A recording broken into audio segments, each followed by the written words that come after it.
मेरे चैनल कथा कहानी में आपका बहुत बहुत स्वागत है। इसी गांव में एक किसान रहता था। उसके 2 बेटे और एक बेटी थी, मोहन, मदन और श्यामा। तीनों हर रोज गांव के बाहर स्थित स्कूल में पढ़ने जाते थे। किसान अपने तीनों बच्चों को बहुत प्यार करता था। उसका सपना था कि उसके तीनों बच्चे पढ़ लिख कर अच्छे और बड़े आदमी बने। तीनों बच्चों को नारियल के लड्डू बहुत पसंद थे, इसीलिए माँ ने घर पर ही नारियल के स्वादिष्ट लड्डू बनाकर रख दिए थे और रोज स्कूल जाते समय उन्हें एक एक लड्डू दिया करती थी। माँ ने तीनों बच्चों को समझाया था कि उन्हें हर रोज सिर्फ एक ही लड्डू मिलेंगे। एक से ज़्यादा लड्डू रोज खाना सेहत के लिए हानिकारक हो सकता है। माँ ने उन्हें ऐसा डराने के लिए कहा था ताकि लड्डू ज़्यादा समय तक चले, कुछ ही दिनों में ख़त्म ना हो जाए। एक दिन घर पर कुछ मेहमान आए। उनको लड्डू देने के लिए जब माँ ने लड्डू का डिब्बा खोला तो वह दंग रह गई। उसमें से आधे से अधिक लड्डू गायब थे। माँ तुरंत समझ गई कि उसके बच्चे लड्डू चोरी कर खा रहे हैं। माँ ने ये बात किसान को बताई। किसान को यह बात सुनकर बहुत दुख हुआ। वह इतनी मेहनत करके अपने बच्चों को पढ़ा लिखा रहा था। उसके बच्चे यदि चोरी जैसा गलत काम करना सीख रहे हैं तो उसके लिए बड़े शर्म और दुख की बात थी। किसान के लिए पता लगाना बहुत मुश्किल था कि उसका कौन सा बच्चा लड्डू चोरी कर खा रहा है।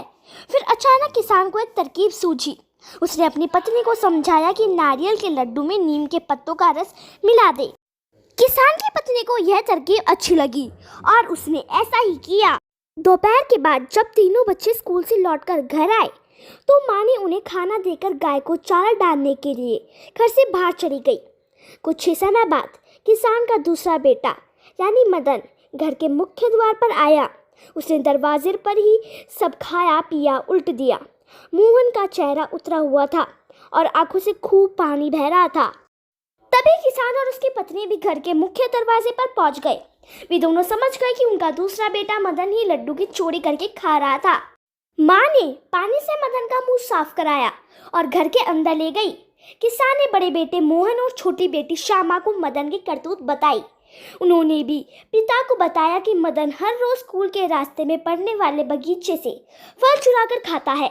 यह जानकर किसान और उसकी पत्नी को और दुख हुआ।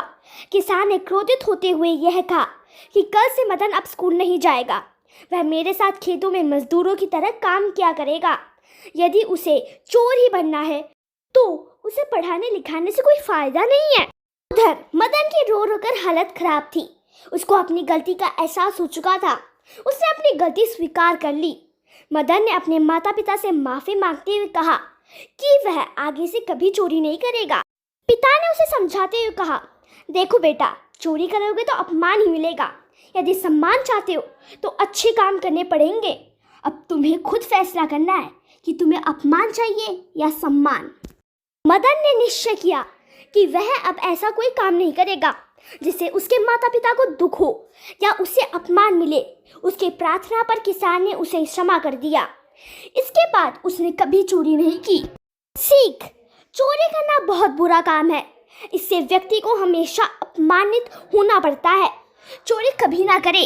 अगर आपको मेरी कहानी पसंद आई और ऐसी और कहानियाँ देखनी है तो मेरे चैनल को सब्सक्राइब करें, मेरे सभी वीडियो को लाइक करें और शेयर और कमेंट करना बिल्कुल मत भूलना।